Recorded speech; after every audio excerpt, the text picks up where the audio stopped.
Hello everyone, and welcome to this e-consultancy webinar on Crossing the New Digital Divide, your guide to marketing effectiveness, brought to you by Visual IQ. By means of an introduction, I'm Andrew Warren-Payne, Managing Director of Market to Marketers. And before I hand over to today's speakers, I'll run through some housekeeping notes. Today's presenters will be answering your questions at the end, so if you have anything you would like them to address, do add these using the webinar platform. If you have any thoughts during the session, feel free to tweet these to @VisualIQ and @eConsultancy using the hashtag attribution. And finally, if you'd like to email any of our speakers, their contact details will be on the final screen of today's session. Now, without further ado, I'll pass on to Visual IQ to kick off. So Wayne, over to you. Thanks very much, Andrew. Hello, everyone. As Andrew indicated, my name is Wayne St. Amand. I'm the Chief Marketing Officer for Nielsen's Visual IQ business unit. I'm also excited to be joined by my colleagues, Moira Freeman, who is our Product Marketing Manager, and Matt Butterfield, our European Account Manager here at Nielsen Visual IQ. It's our pleasure to welcome you to today's webinar. This afternoon, we'll be taking a look at an important area for all marketers, which is the topic of marketing effectiveness. When we explore this concept, we often ask several questions. Things like, does your marketing team work in silos? Do different groups use different key performance indicators, KPIs, or different data sources, or operate using different cadence? Is there a lack of communication, for example, across teams? Unfortunately, many marketers answer yes to these questions, and we call this problem the new digital divide. How you bridge this divide can often determine your success as a marketer. All right, with that, let's get started.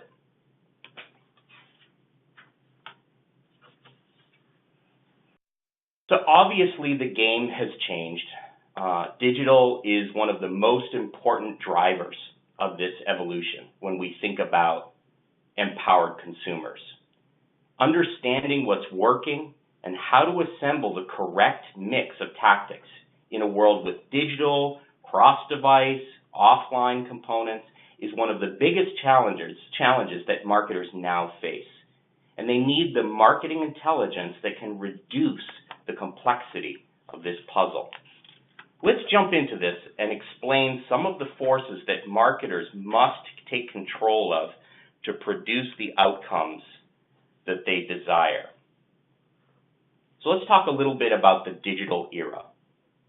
Over the past 20 years, we have seen an unbelievable period of innovation that has disrupted the way that we work, the way that we live, and the way that we play.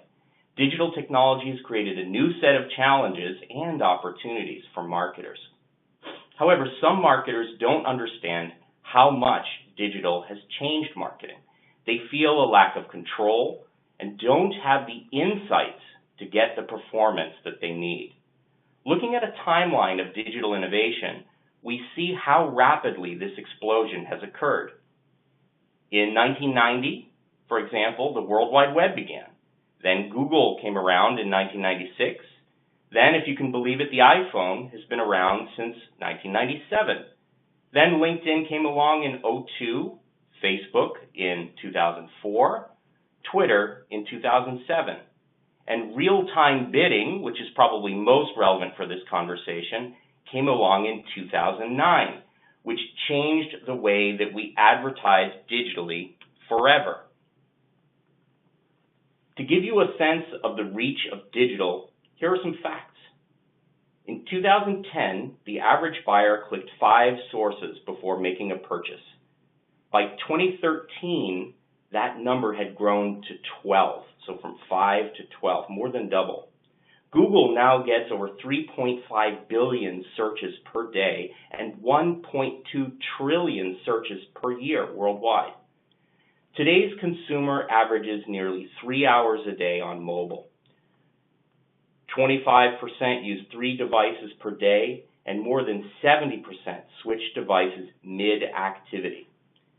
YouTube viewers watch more than 1 billion hours of videos per day, nearly surpassing TV viewership. However, if we look at some of the data, according to an Accenture study, just 46% of CMOs feel prepared for the opportunities presented to them by digital marketing. This is clearly a challenge for our industry. All of this change that digital and other forces are presenting have created complexity that most CMOs and their marketing teams are struggling with, creating this digital divide. So what are some of the new opportunities that this change, this divide, has presented? Let's take a look at them. The digital era has changed many things for marketers, but perhaps most significant is how it has revolutionized the way that we interact with, connect to, learn from, and cater to the audiences of our marketing efforts. We have new ways to measure and improve our efforts as well. Consumers today leave digital footprints behind that enable marketers to understand their behaviors and preferences. With that information, we are able to more effectively reach consumers with messaging that resonates with them as individuals. If you think about your own behaviors online, things like what you search for, what ads you click on, which websites you visit, and how long you stay on a certain page, it becomes very clear that all that information could tell companies a lot about you.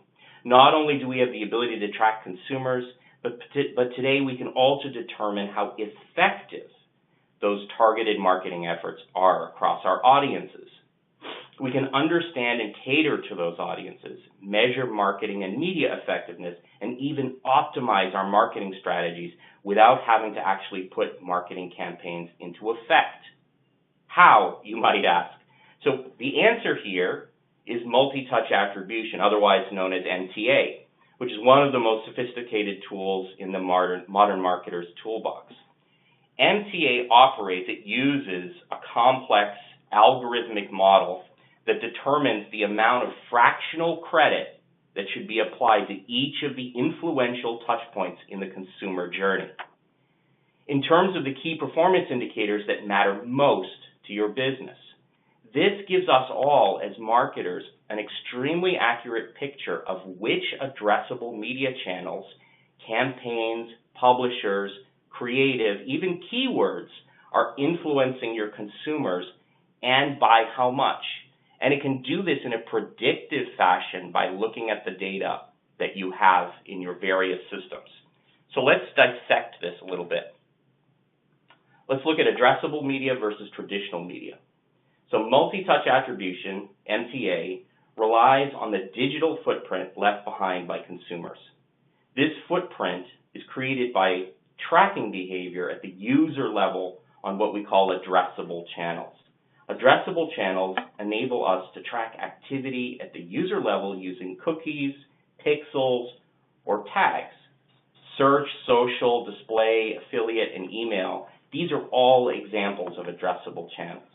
Traditional channels, such as radio, magazines, billboards, have non-addressable touch points, which means that they cannot be tied back to a specific user.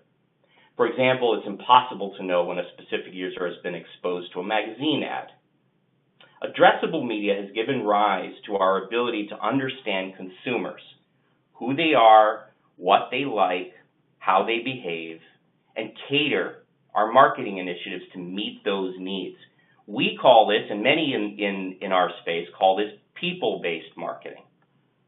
People-based marketing enables us to personalize our marketing efforts, improving each individual's consumer experience. So what are some of the new challenges associated with this? So as companies get increasingly sophisticated with their people-based marketing abilities, consumers are beginning to expect personalized experiences. Companies that don't meet consumers' needs are quickly falling behind. So how do you keep up as a marketer? It's challenging, right? Well, without the right tools, people-based marketing absolutely is a challenge. We would argue potentially impossible. Companies are experiencing challenges that they never had before. In today's world, being able to reach and engage your best customers requires a sophisticated understanding of both the tools and the tactics and clear strategy and vision. One of the common challenges experienced by companies is the fact that different metrics and KPIs are used across paid, earned, and owned marketing channels, making it extremely difficult to measure all of your efforts on the same scale and derive insights into how your channels are performing against one another. Different internal teams may measure different channels, right? We talked about this at the beginning, creating a divide. And different channel managers may take credit for a conversion when in reality it was not their channel which had the greatest impact. Or a company may look at the last channel a consumer interacted with before converting and give it all the credit when other channels contributed to that conversion. This method is commonly referred to as last touch, right? Another challenge is understanding how to correlate online activity with offline activity, such as point of sale purchases and in-store sales. Without the ability to bridge the gap between the digital and physical world, it is difficult or near impossible to optimize your marketing and advertising tactics to drive different online and offline success criteria, or even effectively manage the total consumer experience, which we as marketers are often charged with. Marketers also struggle to determine when activity across channels and devices is tied to one individual user. They might count an interaction on 3 devices as 3 separate individuals, when in reality it's just one person. Marketers end up making optimization decisions without understanding of the multi-device, cross-channel consumer journey or the synergies that exist between touchpoints. Most companies use disparate systems to collect data about their customers and prospects, but don't have a way to leverage all of their data in their various CRMs, DMPs, analytic applications, etc., within one platform that also tracks their marketing initiatives. This can make it difficult to know which marketing messages are resonating among audience segments. So clearly, new times require new tactics, new tools, and new approaches. Our challenge here is, again, to take this new digital divide and bridge these disconnects to achieve the highest degree of optimization that we can as marketers. So Moira, can you take us through some of these new approaches? Yes, thank you, Wayne. So multi-touch attribution is really the answer to reconciling all of these new marketing challenges. We've already talked a little bit about MTA, but what is it exactly and how does it help us solve all these problems? So MTA is an attribution approach that determines the influence of your marketing efforts on consumers so that marketers can optimize spend and improve the consumer experience. There are different MTA methods and models, including rules-based methods, which Wayne touched on a little bit. They include first touch, last touch, even weighting, and algorithmic methods. But to truly grasp the value of each consumer's interaction with your brand, you need to know not only where their first or last interaction occurred, but also the effectiveness of each marketing touchpoint in the consumer journey. So as Wayne mentioned, each consumer leaves a digital footprint, which enables or allows us to create a map of that consumer's journey across channels and devices. Each channel and device has a different way of identifying consumers, though, so millions of IDs get associated with any given individual. MTA deduplicates all these IDs, which basically means it identifies which are associated with a single individual and then maps that unique individual's consumer journey across all the channels and devices that influence their conversion. MTA then fractionally attributes credit to each touch point in those user unique journeys down to very granular levels. So let's use a real-world example. Maybe one of your customers learned about your brand through an online display ad, they visited your social media page and website, received an email, and finally searched for your brand online right before purchasing.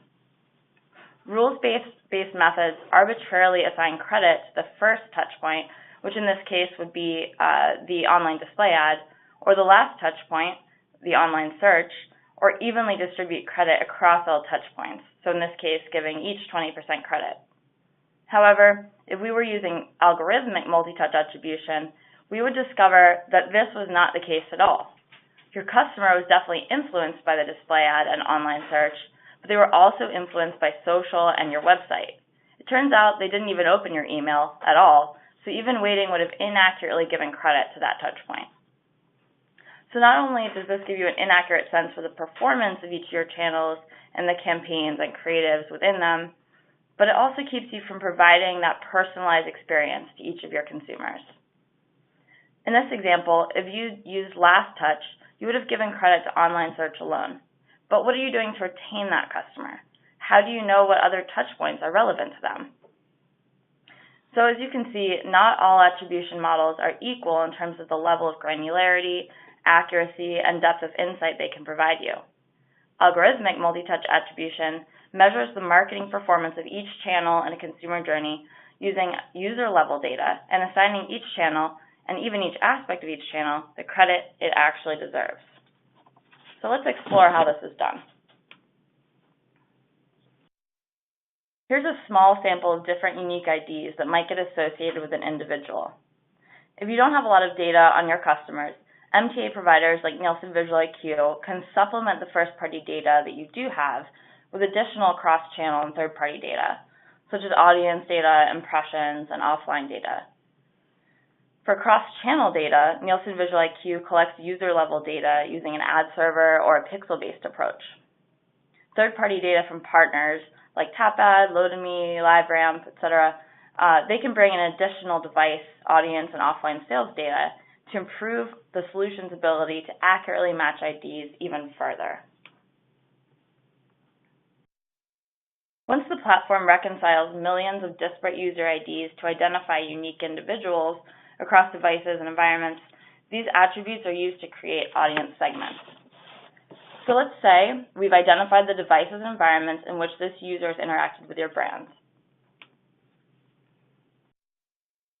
In addition to their demographic, behavioral, and interest details. Let's say they are female, a homeowner, a business owner, and they convert offline. Knowing all this information about customers will enable you to filter attributes and create audience segments. You can then evaluate the performance of those segments and optimize your marketing tactics according to what that audience best responds to. So in this example, this person might fall into these audience segments. And we can take what we know about these segments to target this individual as effectively as possible.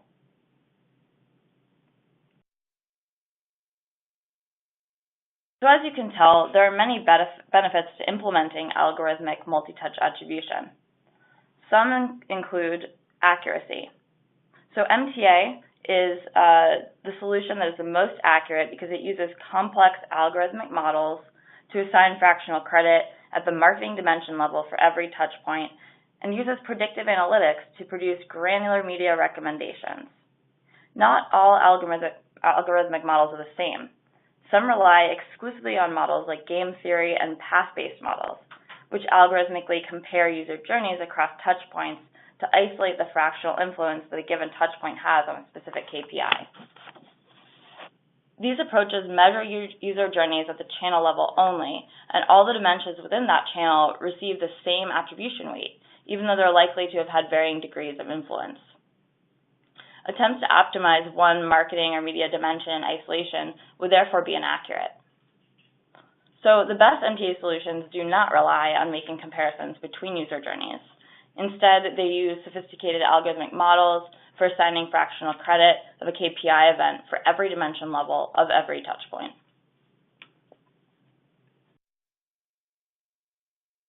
A second benefit of algorithmic MTA is the ability to measure results and optimize channels in near real time, ingesting the latest marketing performance data. Additionally, another benefit is the ability to understand performance and optimize within channels at all levels of granularity. MTA ingests user-level data and can deliver optimization recommendations down to the most granular level, such as keyword placement or creative. The ability to identify your audience is another major advantage, and it's critical to people-based marketing initiatives.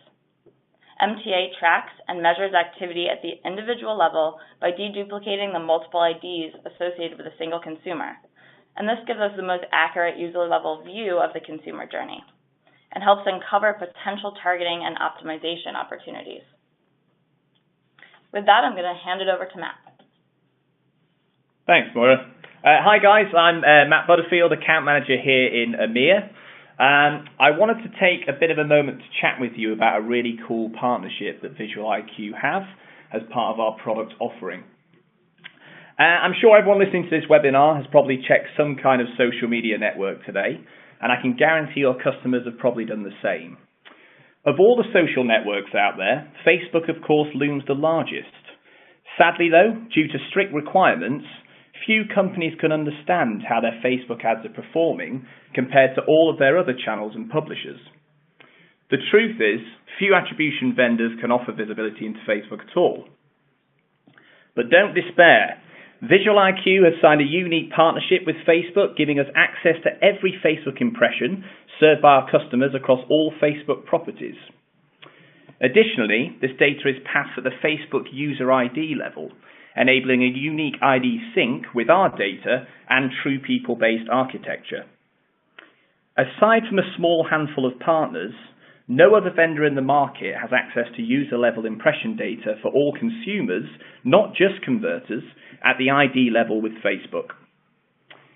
So, to give you a little example here, O2 was struggling due to its lack of understanding of the value of Facebook relative to other marketing investments. Without the ability to track consumer exposure to Facebook ads across all devices, including custom audiences, the company was unable to quantify the full effectiveness and ROI of its Facebook spend, or to understand how the social platform worked in combination with other channels and tactics. Visual IQ responded to this need and launched a pilot program with O2 and Havas that combined Facebook advertising impressions with the MTA measurement capabilities.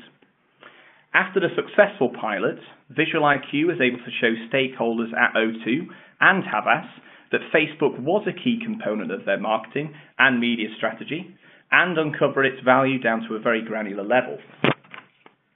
Results uncovered that O2 improved converter rates from 16% to 123% when Facebook custom audience placements were used in combination with other digital channels, such as affiliates, paid social, and paid search.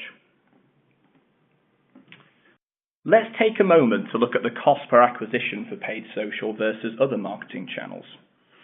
I expect your results are probably pretty similar if you're measuring Facebook on a last click basis. But as you can see here, looking at the dark blue bars, the CPA for paid social was way above that of other key channels like paid search. However, when O2 took advantage of the Visual IQ Facebook partnership, they saw a staggering 52% improvement in cost efficiency for new customer acquisition and 38% improvement for existing customers. It's also worth noting here, guys, that the Facebook partnership is now available for all clients of Visual IQ. If marketeers like yourselves drill down to the ad set level on Facebook Ads Manager, you can start to use first-party audience data to efficiently target certain groups of your customers. As our partnership covers all of your paid media in Facebook, O2 realized great success in this area, getting an average of a 49% improvement in CPA across audience campaigns. They even hit 61% improvement in CPA on some of their granular audience segments when they coupled this with personalized creatives and messaging. On a personal note, my previous role before joining Visual IQ was as a paid media manager, and I experienced the same challenges as O2, which was justifying investment in Facebook without post-impression data. The numbers made absolutely no sense whatsoever to finance when stacked up against other channels like paid search, And I'm sure this is probably the same challenge that some of you are experiencing right now. By harnessing the power of Visual IQ's Facebook partnership, I have seen clear results from both O2 and my client portfolio in EMEA, that this really was the missing part of their marketing stack, which helps them understand the true value of paid social and the fact that it plays a huge part in your customers' path to conversion. And with that, I'd like to thank you for your time and hand you back over to Moira. Thanks, Matt.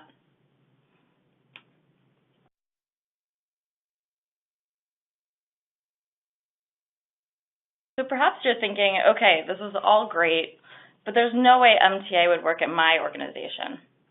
Why is that? Do your various brands or agencies work in silos? Do different internal groups use different KPIs, different data sources, or operate on different cadences? Is there a lack of communication across teams? Well, you're definitely not alone. Many organizations face issues that prevent them from being as effective as they could be. Marketing effectiveness is challenged by internal and external teams that don't speak the same language in terms of their goals and how they measure performance. Some focus on traditional media over digital, and some care more about success metrics, like the number of impressions, clicks, or conversions, than they do buying metrics, like total sales or average purchase value.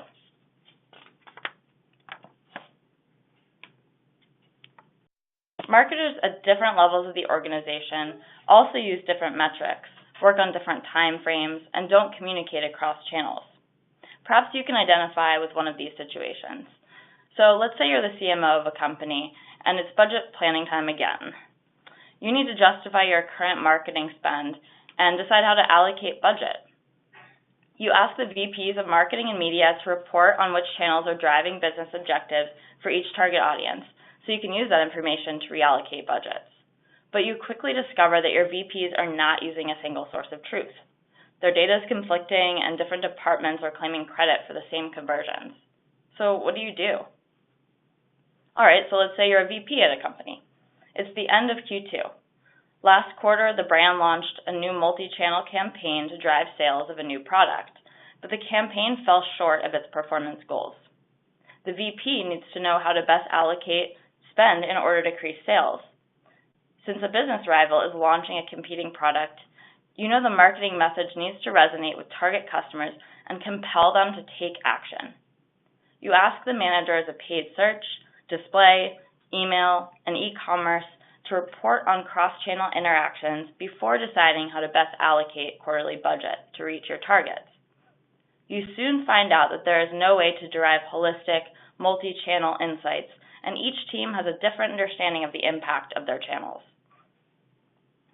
Okay, so let's say you're a channel manager. It's Monday and there are campaigns rolling out on Tuesday and Thursday to different audience segments. You need to boost click-through rates to meet the weekly KPI, so you check the response to last week's campaigns and set up A/B tests for the emails going out this week. You tweak creative for each audience segment to see which raises CTR.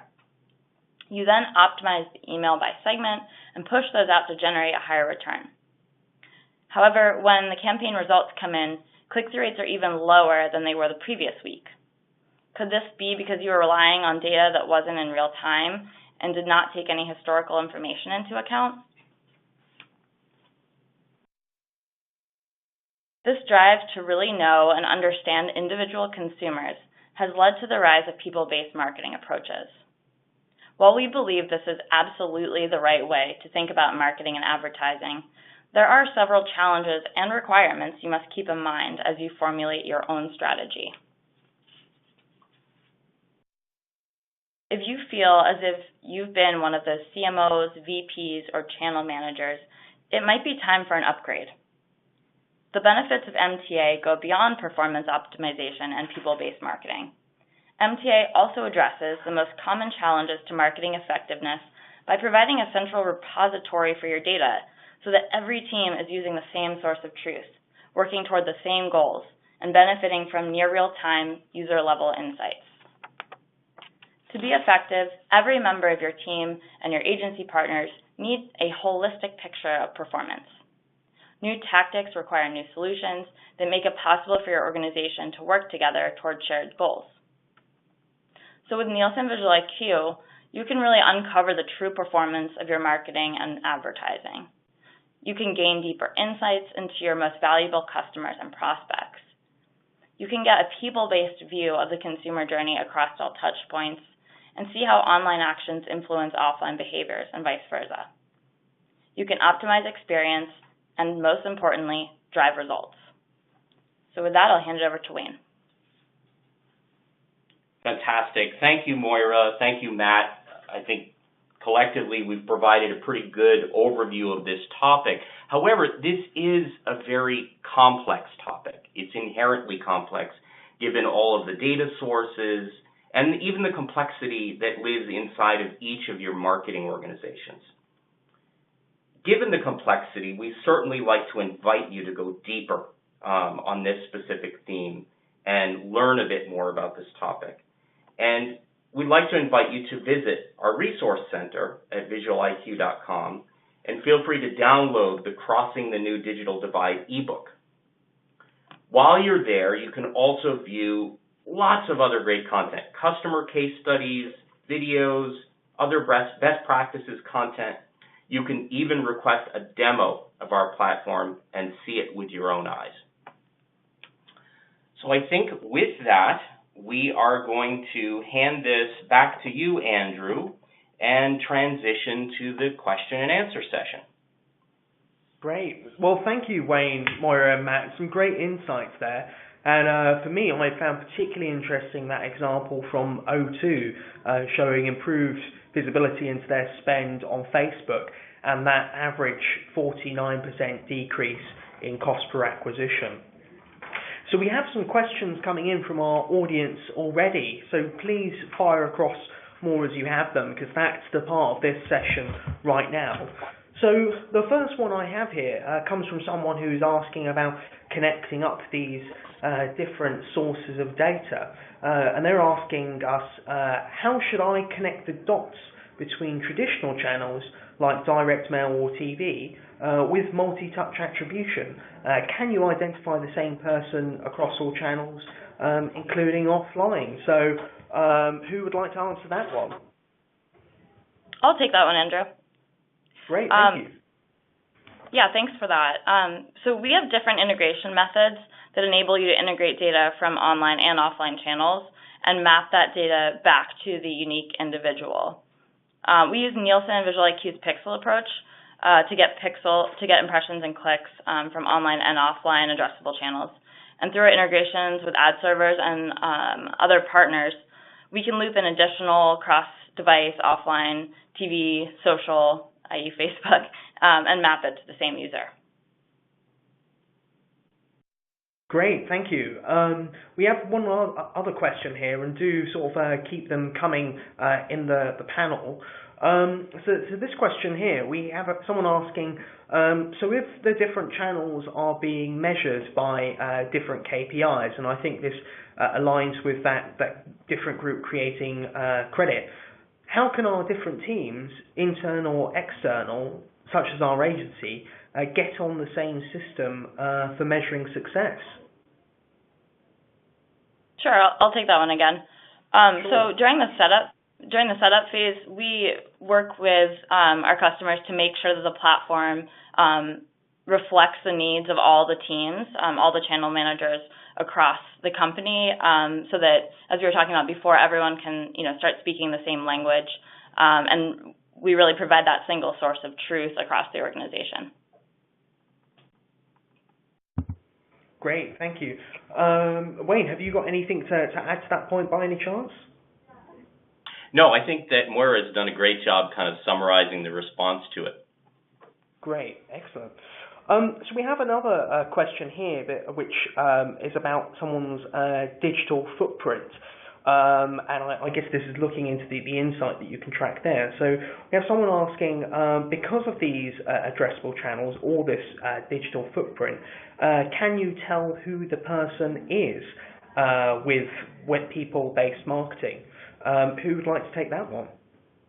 I can jump in on that one.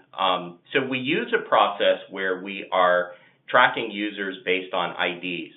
And we have a process of deduplicating IDs so that we're actually able to track an individual's activities as they follow the curated path, the journey that you've created for them with your marketing activities.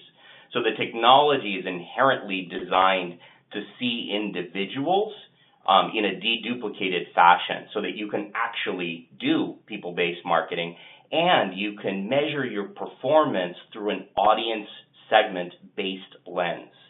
And really that's what it's all about, is you want to find out which audiences have, a propensity to resonate with your marketing. Because it's really people that you're after, not clicks, not other vanity measures of performance, but you're looking for actual real people who are going to respond favorably and drive towards your KPIs. And our technology allows you to do that. Great, thank you.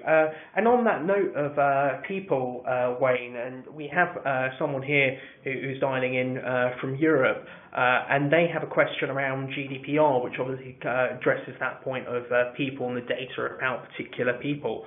They're asking, how does the GDPR affect this level of granular tracking within Europe? Wayne, what's Visual IQ's response to that?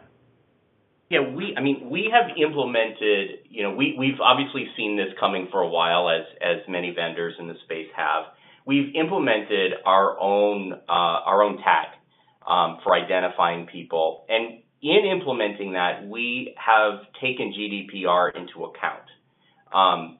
So we are allowing people to opt in or opt out of any kind of tracking, and we are also allowing people to request to be opted out, even if they had been opted in the past, which is this idea of consent is central to GDPR. So we've implemented everything in a very GDPR compliant way.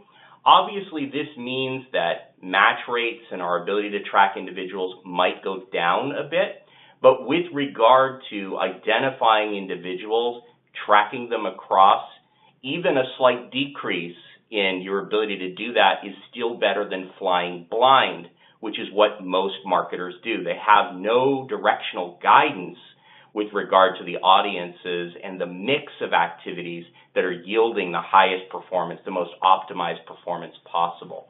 So we've done our implementation in a GDPR compliant way, and have stated to our customers that we are GDPR compliant, and believe that you can confidently operate and still get the insight that you need, the intelligence that you need as a marketer to make good, optimized decisions moving forward. Great, excellent. And I think that point around giving consumers the option to opt in or opt out is a very valuable one, not just for regulation, but if you have people that are actively opting in versus those that are opting out, I think it's a good opportunity to make sure that marketing becomes even more relevant and targeted today. So GDPR is obviously one big theme that's coming up, and we have another person who's asking about general trends in the market. So we have someone here asking, are you noticing any general trends across your clients at Visual IQ, such as social being undervalued in the path to purchase, or search being the most important part of the mix? Who would like to take that question on? Hey, Matt, you're interacting more directly with our clients on a day-to-day basis. Are there things that are emerging trend-wise for you that you'd like to articulate? Yeah, of course, Wayne. I think the social point is so key here, because I think all of our clients and all the people listening today will know that so many people are logging into Facebook every day, and they're getting exposed to so much advertising. But without multi-touch attribution and the Facebook partnership that Visual IQ has, it's just impossible to really prove any value there. Because if users are logging in and scrolling past an ad, they see it, it resonates in their mind, but they don't click on it, then with last click attribution, you've just got no way of proving any any, value whatsoever. So I kind of mentioned about my personal experience, my previous role. It was just such a difficult challenge when, your finance team are looking at paid search, which looks like the holy grail, and it is such an important channel for all marketeers and all businesses. But by harnessing this partnership, I've been able to work closely with my clients to really prove more investment in Facebook. And it just shows the finance team and senior stakeholders in the business that channel shouldn't be overlooked. Yes, paid search is really important, but we should also be focusing some investment in paid social as well. Great, thank you, Matt. And on that note, perhaps, Andrew, sorry, go on. Andrew, I would just like to add to that for one moment. In general, what we see is many clients, when we initially engage with them, they do have some basic attribution strategy in place. Most of the time, it's last touch. It could be first touch. The challenge when you're thinking about attribution and you want to do it right, you have to be thinking about a fractional credit world. We all, as marketers, have complex mixes of activity, of investment, of channels. And the thing that remains a mystery to most marketers before we engage with them is they do not understand how the interplay of channels is creating an outcome. So the easiest thing to do is to look at the last thing the consumer did before they converted, whatever that KPI actually is that you care about. However, the more complex thing, and the thing that you can't do without some sort of help, we think a multi-touch, an algorithmic multi-touch attribution approach is the right way to approach it, is to assign fractional credit and understand how the mix interacts with itself to produce the outcome that you want. So moving from a single touch or last touch methodology to really understanding how the right mix of activities can produce a better outcome is a really critical understanding. And we think that we are seeing a trend in the industry where people are realizing that measuring based on last touch, which is definitely the most popular attribution methodology, is really not the right way to go, and it's undervaluing the other aspects of their mix, and it is removing their ability to really understand how top of funnel activities are impacting the middle and bottom of funnel outcomes that you're really driving to as a business. Great, thanks ever so much for that, Wayne. And on that topic of that attribution, we have someone asking about how much data they need. So we have someone here, and they are asking how many individuals do you need to identify and track in order to produce a robust result? Is there a standard answer for that, Wayne, or are there a number of variables they have to consider? So I'll give you the answer through the lens of the kinds of customers that we tend to work with. Attribution is a complex project. It requires a commitment from both us as a vendor and the client. And typically, we're looking at customers that have at least $1 million of digital, and in terms of pounds, maybe 750,000 pounds or more of digital marketing spend. That tends to relate to tens of thousands or millions of individuals, and many, many more data points associated with it. But we tend to look at it from a lens of media spend, and we're looking for a fairly robust digital media spend to make the attribution project worthwhile. Great, thank you. We have another question here from someone who works for a B2B firm, and they've asked, this seems like it would work best for B2C clients. Would it work for B2B as well? Who would like to answer that? So we do. I'll jump in on that one. Sure. We do have some B2B clients. The thing that I think is probably useful to think about is even our B2B clients tend to advertise in the market, digitally speaking, they tend to operate like a B2C company, where they have very broad spectrum branding efforts, maybe e-commerce efforts, where they're trying to reach consumers directly to convert. So most of the time that is a B2C kind of proposition. Occasionally it is a B2B proposition. Typically B2B media spends tend to fall below that $1 million, 750,000 pound threshold. So we tend to have fewer B2B clients, but they do exist. Great, thank you. And I remember reading a recent report about the growth of B2B e-commerce in particular, so I imagine that will only become even more significant in the years ahead. So yes, we have another question here, which comes back to the Facebook example. So this question asks, how are you accounting for Facebook impression view-throughs in your models? From my experience, Facebook does not release that data yet. Matt, do you want to cover that, given your sort of example that you gave earlier from Facebook?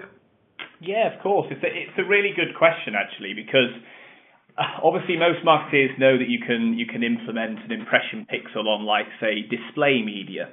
But Facebook, historically and still now, is what we call a walled garden. Basically, they don't really want to release much or any information from their platform. So unless you've got a unique partnership like what Visual IQ have with Facebook, then you can't see this user level data on a post view or post impression basis. And with our partnership, we're not just looking at just people who are converting, we're looking at people who aren't converting as well. And it kind of enables our customers to understand the true impact that Facebook is giving to their business, whereas before using the partnership like ours, you just don't get to see the true value at all, and to see how maybe paid social isn't the final touch point in a user's journey, but it shows just how it interacts with other channels on the consumer's path to purchase. Great, thank you. So we have time for a few more questions. If you have any, please feel free to get them in while we've got some time on the call. Otherwise, I'm sure the team will be able to answer those offline. We have a question around real-time data, and one of the attendees asks, so you mentioned being able to connect in near real time. What does that mean? And they said, I thought you could only collect data on a monthly cadence. Who would like to answer that one? So I'll take that. So we actually ingest data and we run our refreshes on a daily basis. And the model actually gets rebuilt with each refresh, which makes it more accurate. And for our TV attribution, that refreshes weekly. So across the board, we're refreshing much more frequently on a faster cadence than our competitors. Great, thank you. And one question we have here, and I guess it's about mobile, because obviously that is now the dominant form of online traffic today. How are you able to connect mobile devices and tablets into the customer journey? Wayne, is that one for you? Actually, Moira is going to take that one. Yeah, I'll go ahead and take that. Yeah, as you mentioned, we're seeing a lot more mobile, and we do use a cookie-based approach, which, as you may know, is not possible in mobile. It's a cookieless environment, so we take a different approach. Obviously, if it's a web browser, that's a different situation. We can use cookies there, but any in-app traffic, we take a different approach. That's where we bring in one of our partners, Tapad. What is trackable in mobile app is the device ID. So we use Tapad to help us map that device ID to the unique user, so we can actually track all those interactions. So it's more of a device ID thing than a cookie thing with mobile. Perfect. Thank you, Moira. Well, I think that concludes this webinar today. So do keep your eyes peeled on e-consultancy for any follow-up commentary summarising what we've discussed today, and feel free to continue the conversation on social at Visual IQ. And obviously, I'd recommend checking out the resource centre as well, that has not only the guys mentioned covering topics today, but a whole host of resources that you can explore at your leisure. So I'd like to thank Wayne, Moira, Matt and the whole Visual IQ team for running this session today and providing some excellent discussion. And I'd very much like to thank you, the audience, for attending and providing such good questions for us today. So on behalf of the e-consultancy team, I'd like to thank you and wish you a wonderful day. Goodbye.